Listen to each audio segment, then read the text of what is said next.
Hello, everyone. This is Tom Fox. I'm the Compliance Evangelist, and I'd like to welcome you to the month of May, one-the-month series on operationalizing your compliance program.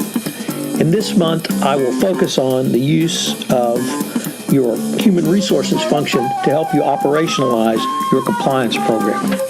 This month, my sponsor is Advanced Compliance Solutions.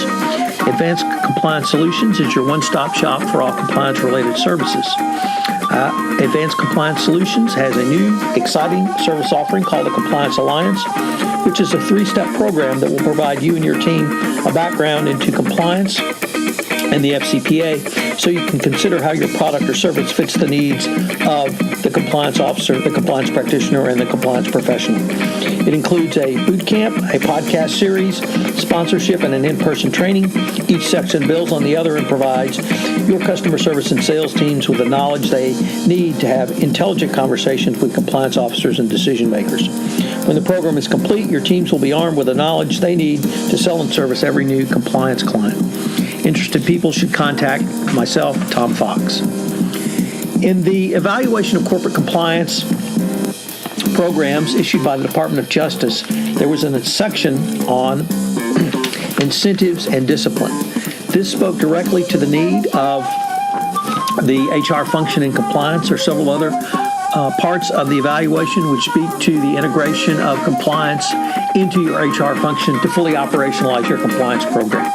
Each day this month, I will be exploring a different way for you to operationalize your compliance function through the HR function. I hope you enjoy this series. This is Tom Fox. Thank you very much for listening. Day 18, promotion to operationalize compliance. The role of the human resources in anti-corruption compliance programs is often underestimated. If your company has a culture where compliance is perceived to be in competition or worse, antithetical to human resources, the company is certainly not hitting on all cylinders and may be moving towards dysfunction. Another way you can operationalize compliance is HR's involvement in employee promotion. In Prong 8 of the Evaluation of Corporate Compliance Programs document, it asks the following question: have there been any examples of actions taken, promotions or awards denied, as a result of compliance and ethics consideration? If you go back to the 2012 FCPA guidance, it expounded further. Make integrity, ethics, and compliance a part of promotion, compensation, and evaluation process as well. For at the end of the day, the most effective way to communicate that doing the right thing is a priority is to reward it.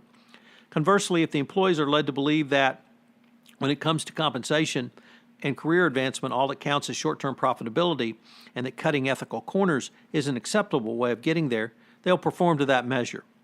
To cite an example from a different walk of life, a college coach can be told that graduation rates of his players are really all that matters, but he'll know differently if the sole focus of his contract extension talks or decision to fire him is his one lost record. In other words, make compliance significant for professional growth within your organization, and it will help drive the message of doing business in compliance. In an article in the New York Times, Adam Bryant, in his corner office column, interviewed Sally Smith, the chief executive of Buffalo Wild Wings. She had some very interesting comments around hiring and promotion that would seem a very good way to think through the operationalization of compliance through promotion.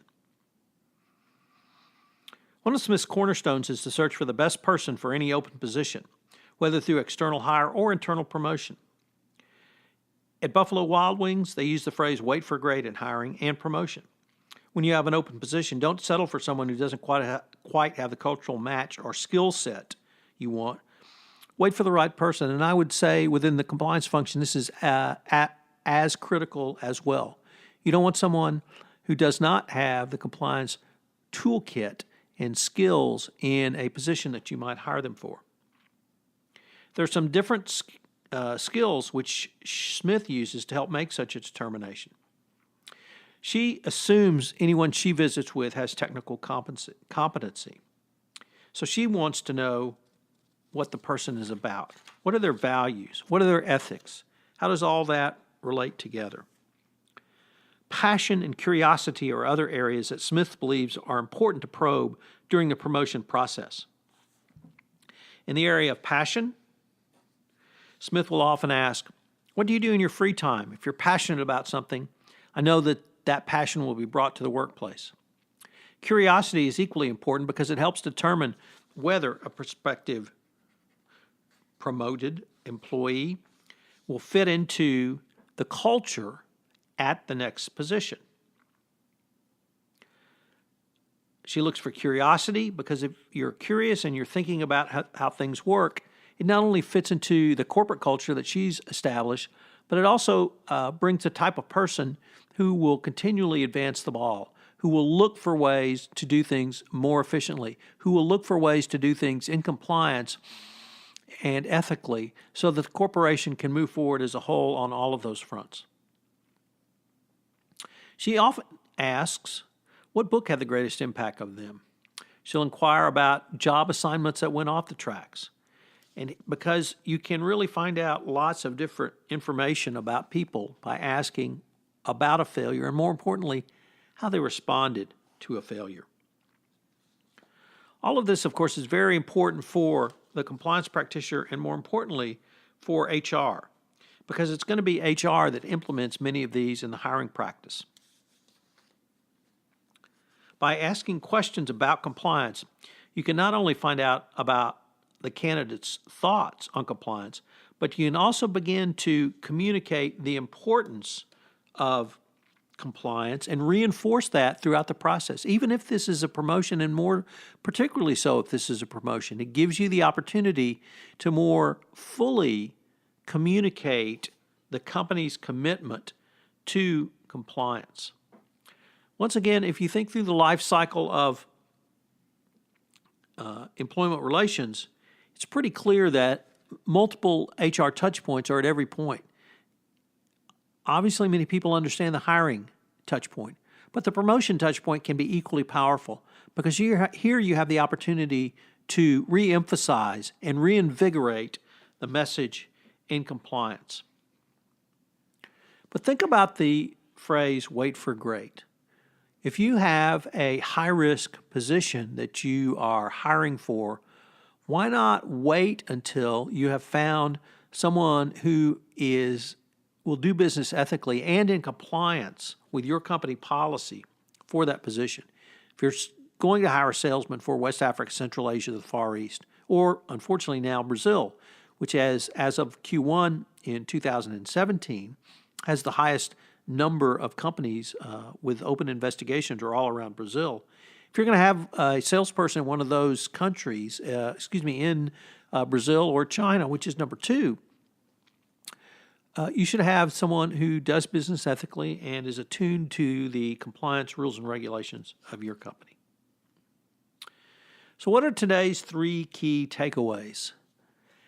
First of all, I would ask you, has your company ever denied a promotion or an award to an employee due to that employee's ethical lapses? If so, then you need to document that. Because once again, if you haven't documented it in a regulator's eyes, it never happened. But take the flip side. Say you have not denied a promotion under those circumstances. That could be equally problematic for you because it may show that you're just promoting people without considering a compliance component to the promotion. Number 2, use your promotions to reinforce your company's commitment to compliance and ethics. I cannot emphasize enough the life cycle of employment relationship for every employee with a company, and promotions is a key one, yet one that is not utilized or even thought of enough for an employee going forward. So you take the opportunity to reinforce the message of compliance through the promotion phase. And 3, should you wait for great? Well, if you're promoting into a high-risk position, you may want to do that, and that may give you some insights that you previously didn't have. This is Tom Fox. Thank you very much for joining me on day 18, and I hope you'll join me tomorrow for day 19 of 1 month to better compliance through HR. This is Tom Fox again. I'd like to thank you for listening to this episode of 1 month to operationalizing your compliance program through the use of your HR function. If you've enjoyed this podcast, I hope you will rate it on iTunes, as it would help our ratings, and also get the word out about this seminal 1 month series that I'm doing in 2017. Also, if you have any questions, please feel free to email me at tfox, that's tfox, at tfoxlaw.com. Finally, I hope you will join me again. This is Tom Fox. Thank you again for listening to this episode.